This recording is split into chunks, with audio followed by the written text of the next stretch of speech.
I think I'm going to start a series about brainwashing because I have a few audios that I want to do about that, about the different forms of brainwashing. So I'm going to go ahead and label this one Part 1.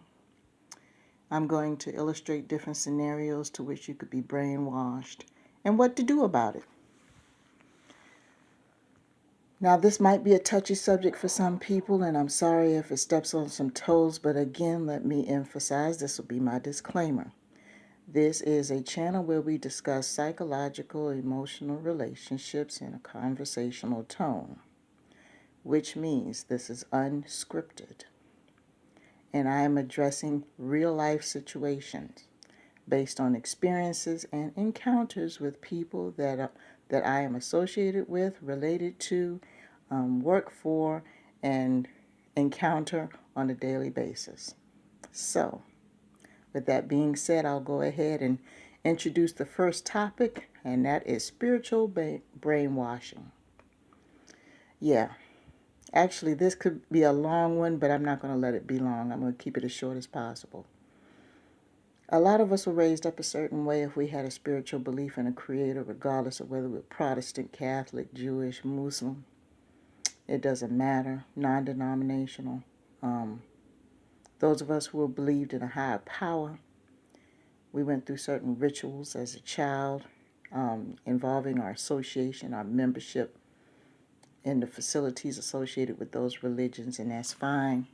I mean, a lot of the scriptures outline certain protocols that you have to follow. No problem. But there are some people that take it a little bit too far.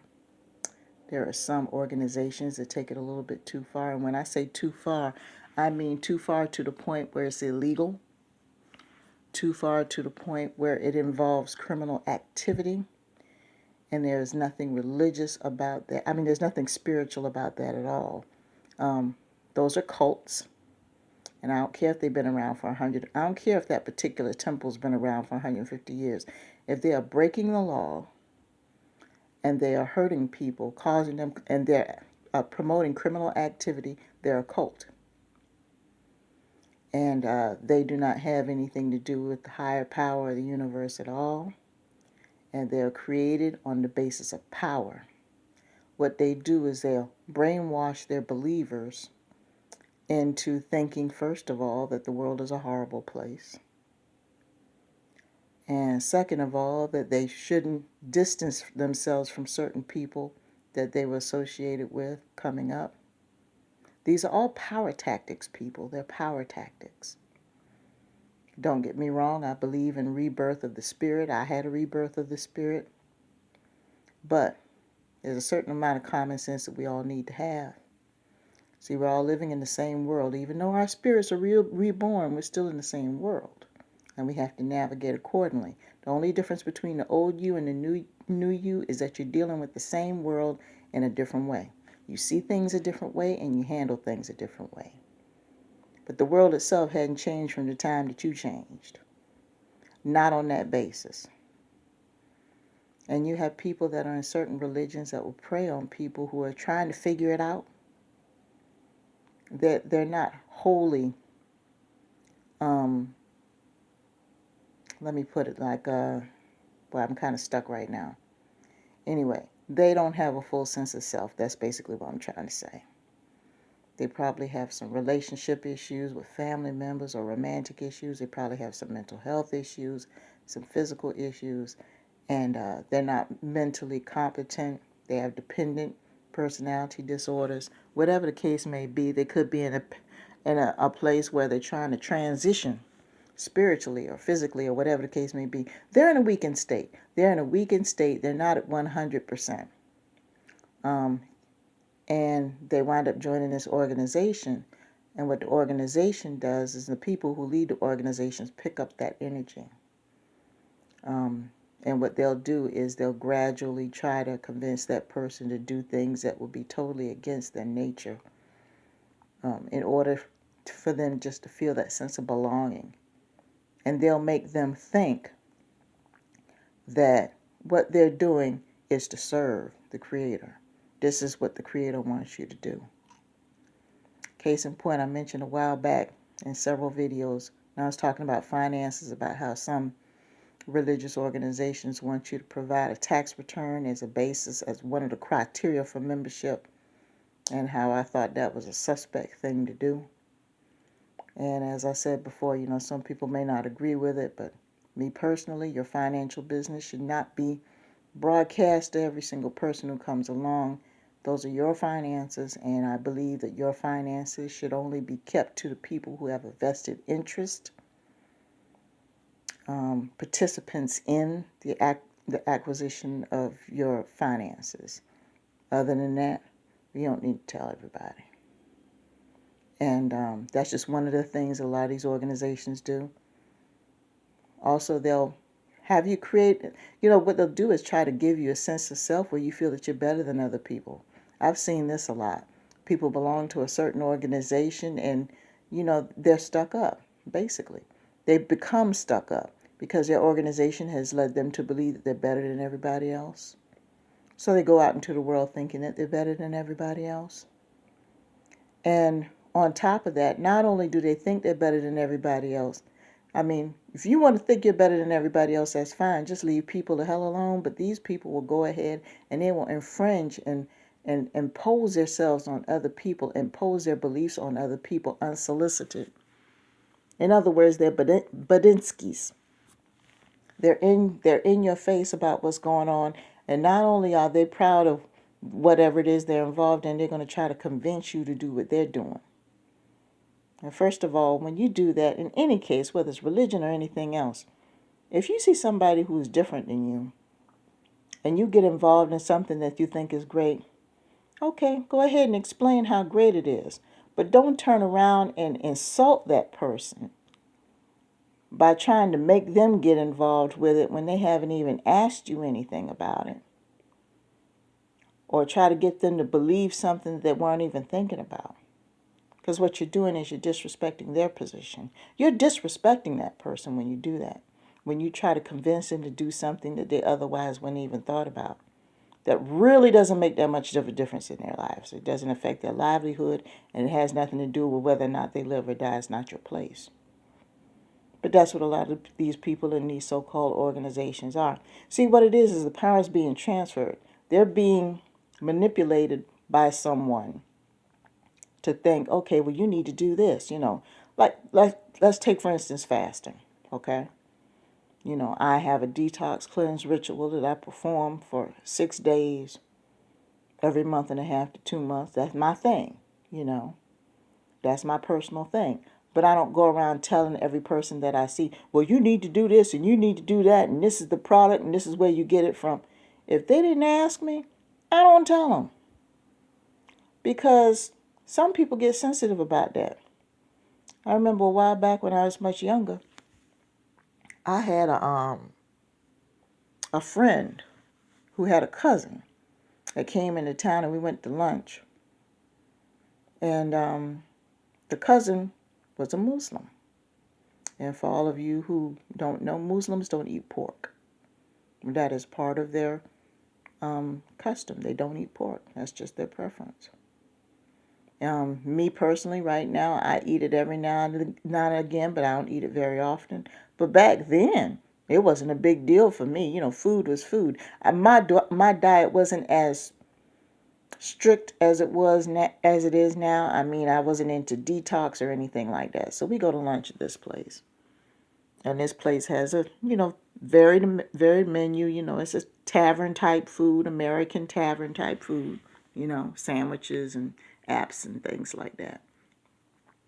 So the minute we sit down, and you could tell this person was a new Muslim, just the way that you could tell that they're a new Christian, because they're going on and on and on and on and on and on and on about the faith and this and how minister said that and blah, blah, blah, blah, blah, blah, blah. I mean, they're just going 100 miles a minute.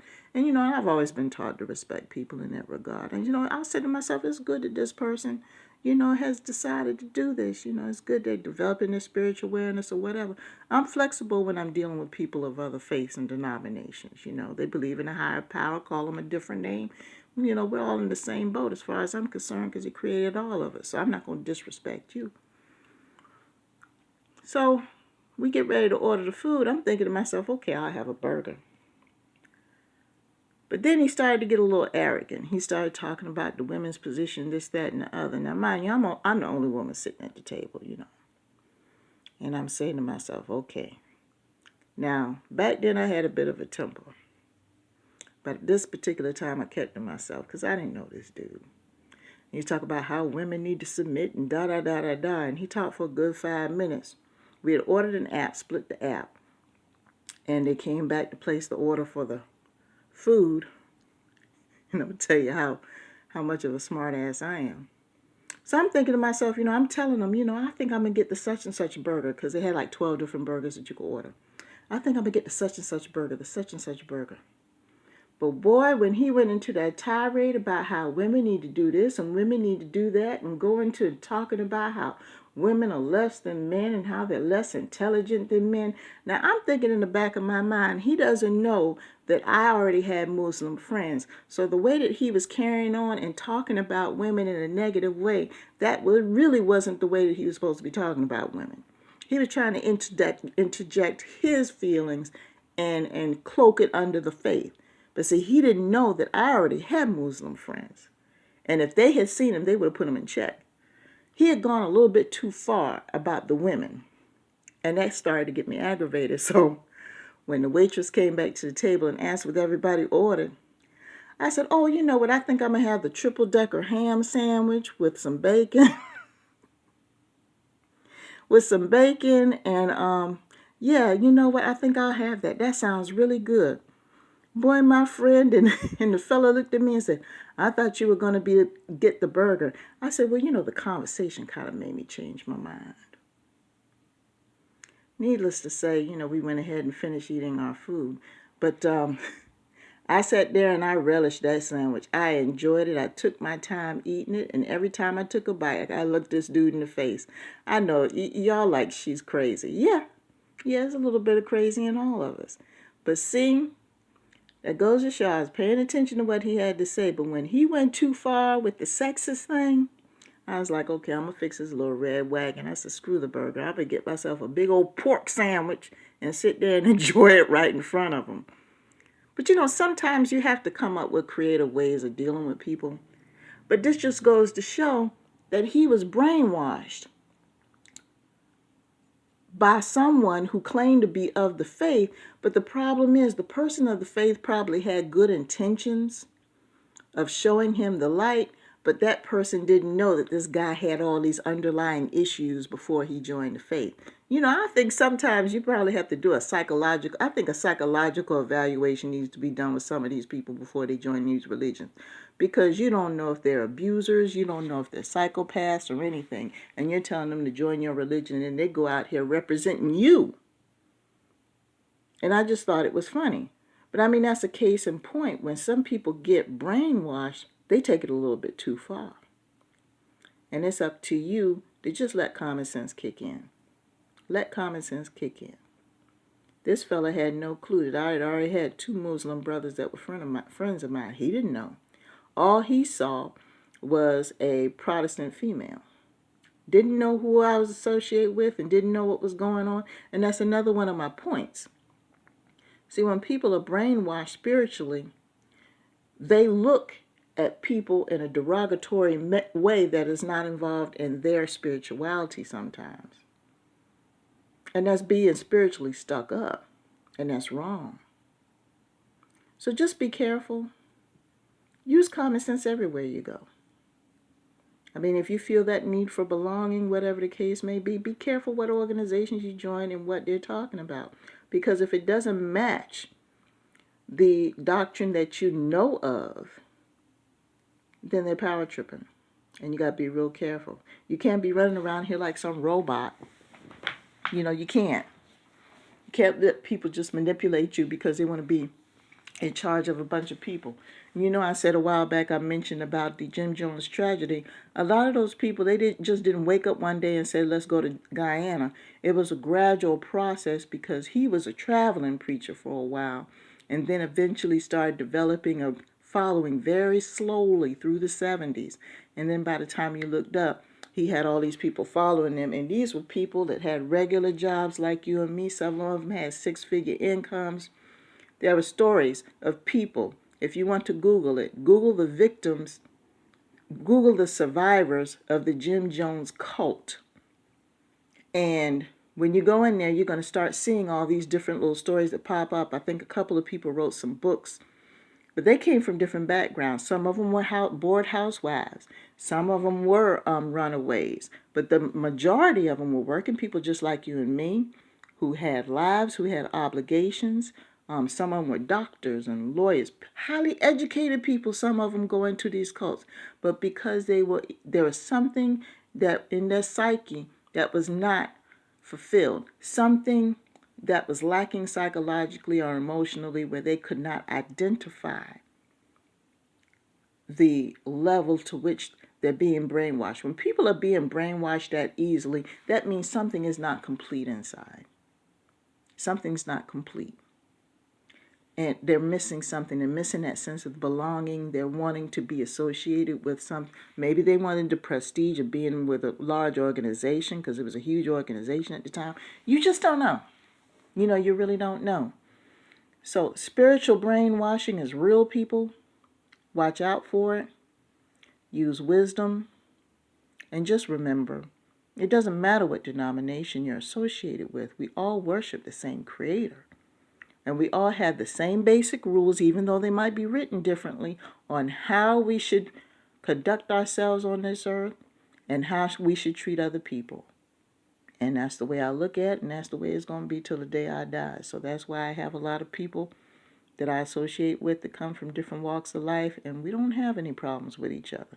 Not supposed to. So on that, stay tuned to the channel. Thank you again for subscribing. Thank you if you're on my YouTube for following. If you're on my Instagram, I really appreciate it. And I'll talk to you guys later. Peace.